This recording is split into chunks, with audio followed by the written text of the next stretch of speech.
Hello friends, आज हम बात करेंगे यदि किडनी की बीमारी वाले पेशेंट अगर इंटरमिटेंट फास्टिंग करते हैं तो क्या इंपॉर्टेंट प्रॉब्लम्स आ सकती है। एडवांस किडनी डिजीज वाले पेशेंट्स को इंटरमिटेंट फास्टिंग से डिफरेंट कुछ फ़ायदा तो होता है, लेकिन प्रॉब्लम्स क्या आ सकती है, क्या इश्यूज होते हैं, क्या प्रिकॉशंस आपको रखने हैं, ये सारी चीज़ों पर हम बात करेंगे। क्योंकि फास्टिंग से फ़ायदे ज़रूर है, लेकिन सावधानी पूर्वक करेंगे तो ही फ़ायदा मिलेगा। यदि आप लापरवाही से फास्टिंग करेंगे तो फ़ायदे की बजाय नुकसान भी हो सकता है।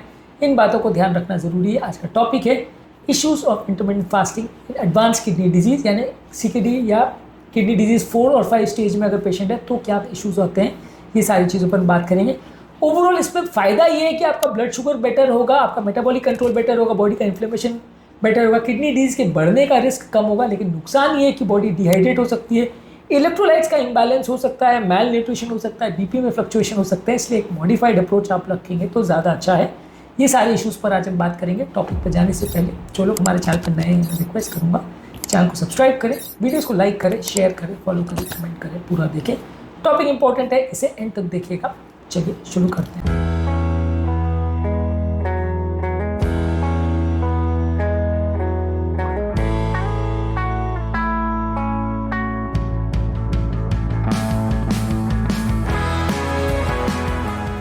किडनी डिजीज वाले पेशेंट में मेन कंसर्न ये होता है कि बॉडी डिहाइड्रेट हो सकती है। लंबे समय तक डिहाइड्रेशन होने की वजह से आपका ओवरऑल जो है फ्लूइड इंटेक कम हो जाता है फास्टिंग पीरियड में। खासकर अगर आप वाटर रिस्ट्रिक्टेड फास्टिंग जैसे रमजान वगैरह में करते हो, वो अगर कर रहे हो तो और दिक्कत हो जाती है, जिसकी वजह से आपका फ्लूइड बैलेंस बॉडी मेंटेन नहीं कर पाती। खासकर डायलिसिस वाले पेशेंट में इससे डिहाइड्रेशन और ज़्यादा डेंजरस हो जाता है और क्रिएटिनिन वैल्यूज बिगड़ सकते हैं, किडनी फंक्शन बिगड़ सकता है।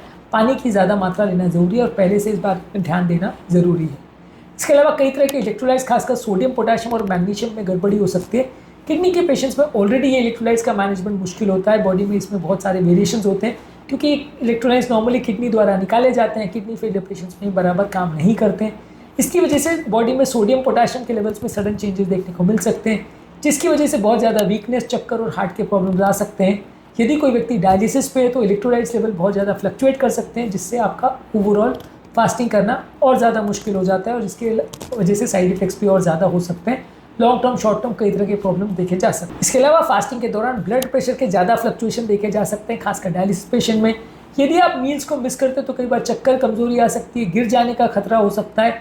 पेशेंट जो ब्लड प्रेशर की मेडिसिन पे उनको ज़्यादा सावधानी रखने की ज़रूरत है। आप ये कोशिश करिए कि आपको बहुत ज़्यादा बीपी फ्लक्चुएशन नहीं हो, बीपी प्रॉपरली मेंटेन्ड हो। फास्टिंग के पेशेंट में ये थोड़ा इशू हो सकता है, खासकर जो पेशेंट डायलिसिस पे हैं।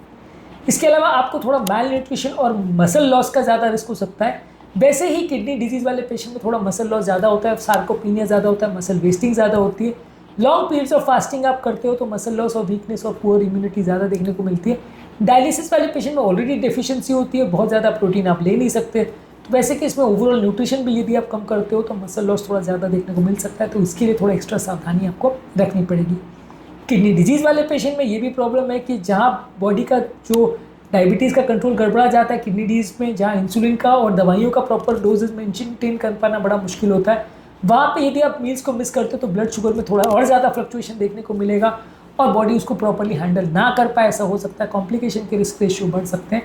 तो अगर आपको डायबिटीज़ का प्रॉब्लम है और साथ में किडनी डिजीज़ है तो ब्लड शुगर के वेरिएशन ज़्यादा देखने को मिल सकते हैं, जो कि कई बार थोड़ा ज़्यादा डेंजरस हो सकता है, नुकसानदायक भी हो सकता है। इस पर भी विशेष ध्यान देना ज़रूरी है। मॉडिफाई कैसे करें इसको सेफ बनाने के लिए? कोशिश करिए कि शॉर्टर ड्यूरेशन फास्टिंग करिए, 12-12 घंटे का इनिशियली फास्टिंग करिए और फिर उसको जब बॉडी एडजस्टेड हो जाए और जब मेटाबॉलिक प्रॉब्लम्स कम हो जाए, कंट्रोल में आना चालू हो जाए तो 14 घंटे और 16 घंटे पे जाने का कोशिश करिए।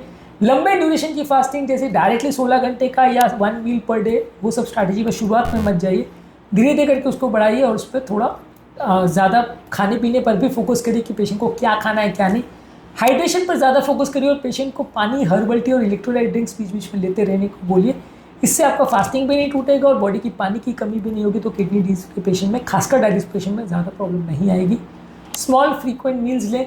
ईटिंग विंडो में मसल लॉस नहीं हो, इसके लिए थोड़ी थोड़ी मात्रा में आप खाते रहिए, लेकिन थोड़ी थोड़ी मात्रा में बार बार खाओगे तो कई बार आपका जो पर्पज़ है मेटाबॉलिक सिंड्रोम का कम होने का वो उतना ठीक नहीं होता। तो इसलिए ये थोड़ा सा डबल एजेड स्वॉर्ड जैसा है कि प्रॉब्लम भी आ सकती है। कोशिश करिए कि आप प्रोटीन को ज़्यादा ध्यान दीजिए और बॉडी का एक्सरसाइज को ज़्यादा ध्यान दीजिए ताकि मसल लॉस बहुत ज़्यादा नहीं हो।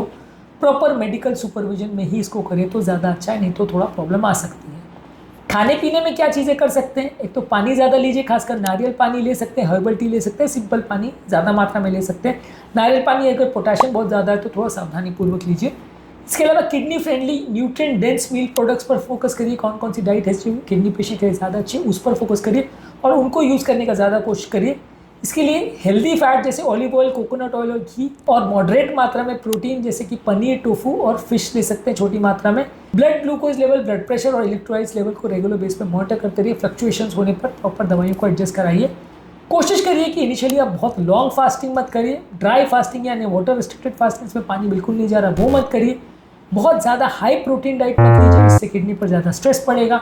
बहुत ज़्यादा हाई पोटेशियम और फॉस्फोरस वाली चीज़ें, जो कि नट्स, डेयरी प्रोडक्ट्स, केला, आलू, टमाटर, पालक, ये सारी चीज़ों में होता है, इसको अवॉइड करिए। बहुत ज़्यादा प्रोसेस फूड और कोला भी मत लीजिए, ये आपके बॉडी के इलेक्ट्रोलाइट्स के प्रॉब्लम को बढ़ा सकता है। बेसिकली हमने ये डिस्कस किया कि CKD स्टेज 4 और 5 में आपको फ़ायदे तो हो सकते हैं, लेकिन थोड़ा मेडिकल सुपरविजन में इसको करें तो ज़्यादा अच्छा है। आपको डिहाइड्रेशन का, माल नरिशमेंट का और इलेक्ट्रोलाइट इम्बैलेंस का, BP शुगर के फ्लक्चुएशन का रिस्क हो सकता है, इस पर थोड़ा ज़्यादा ध्यान रखिए।